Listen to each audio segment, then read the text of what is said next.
आज फवाद साहब जो है इनके ज़हन में कमांडो साहब स्टेटमेंट ऑफ फैक्ट्स जो है आज कमांडो साहब स्टेटमेंट ऑफ फैक्ट्स जो है आज वज़ीर-ए-आज़म ने जमा करवाई है। क्यों भागी है मुल्क छोड़ के?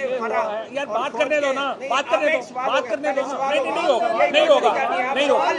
स्टेटमेंट ऑफ पहले मैं बात करूंगा फिर करेंगे, पहले मैं करूंगा फिर होगा। फौज के तर्जुमान ने जो क्या करूंगा पहले बात करेगा, उसका क्या जवाब? अच्छा चले फिर आप करना जी, उसका क्या जवाब है? फौज के तर्जुमान ने कहा है कोई साजिश नहीं थी, उसका क्या जवाब आपके पास? और बड़ा क्यों बात कर गई है मुल्क से?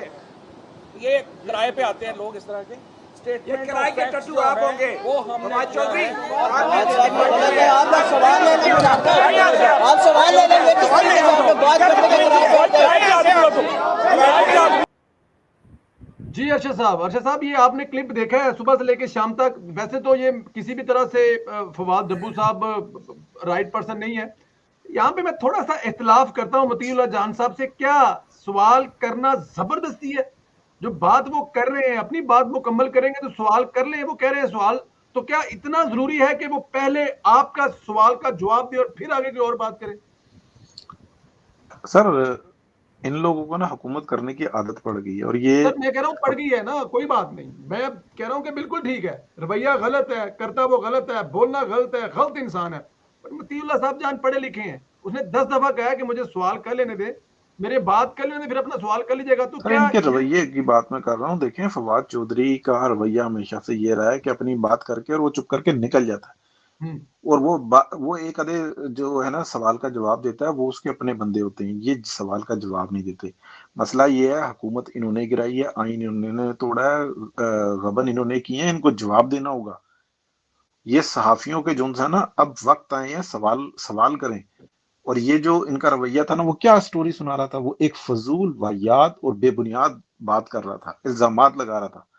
यानी कि हुकूमत में नहीं थे तो ये इल्जामात लगा रहे थे। हुकूमत में ये 3.5-4 साल रहे हैं, ये अपोजिशन पे इल्जामात लगाते रहे हैं, पिछली हुकूमत पे इल्जामात लगाते रहे हैं, और अब हुकूमत से निकलने के बाद भी ये इल्जामात लगा रहे हैं। अब अगर सहाफी अभी भी ये बात सुनेगा तो फिर कब अपना सवाल का जवाब लेगा?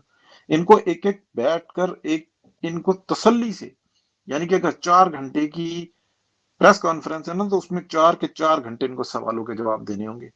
क्या किया तुमने? किस एजेंडे पर आए थे? कहाँ है बिलियन वो सुनामी ट्री वाला? कहाँ है वो 350 450 डैम?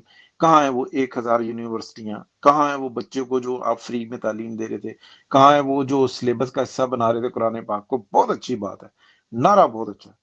और उर्दू में पढ़ाएंगे, ये बहुत अच्छी बात है। मेरी दिली ख्वाहिश है, अव्वल ख्वाहिश है कि ऐसा हो। लेकिन ये इन्होंने बातें की थी ना, इन्होंने तो आने के बाद मिर्जइयों को, जो आईने पाकिस्तान के खिलाफ हैं, जो आईने पाकिस्तान को तस्लीम नहीं करते, उनको जनाब मुसलमान डिक्लेयर करने की कोशिश की है, उनको रास्ते निकालने की कोशिश की है। अमलन ये क्या थे? इल्जाम दूसरों पे लगाते थे। सर मैं बड़ी माजरत के साथ, हम इनके साथ रियायत नहीं कर सकते। मतीउल्लाह जान ने जो कुछ किया बिल्कुल दुरुस्त किया। मतीउल्लाह जान को चाहिए था कि उसको गिरबान पकड़ता कि तुम सवाल का जवाब दो हमारे। मैं तो कहता हूं कि देखो सहाफियों के साथ किया क्या, जितने सर मैं बड़ी माजरत के साथ देखें, क्या भूख मैंने काटी है, आपने काटी है, या मतीउल्लाह जान ने काटी है, या रजी दादा ने काटी है, या दीगर हर मुखलिस सहाफी ने काटी है? किन किन को इन्होंने नौकरियों से नहीं निकलवाया? किन किन को उनको ठुड्डो नहीं पड़वाए? क्या अगवा मैं हुआ था या मतीउल्लाह जान हुआ था? बात आप ये देखें, उस शख्स की तकलीफ देखें पीछे, और फिर भी आके ये बकवास करने शुरू कर दे कि हम मिनिस्टर थे, मिनिस्टर आएंगे और मिनिस्टर ही मरेंगे, और तुम हमें प्रोटोकॉल देते रहो। तुम्हें सवाल का जवाब देना होगा। तुम्हें पहले ये जो हुकूमत कब्जे में ली थी ना तुमने, और तुमको दी गई थी, पहले इसका जवाब देना होगा, उसके बाद अगली बात होगी। बिल्कुल ठीक, एग्री करता हूं मैं आपसे, सवालों को जवाब देने चाहिए। मेरे साहब इस पे जरा कमेंट कर दें, फिर उसके बाद चलें सुप्रीम कोर्ट की तरफ। हमारा टाइम थोड़ा बाद में रोजा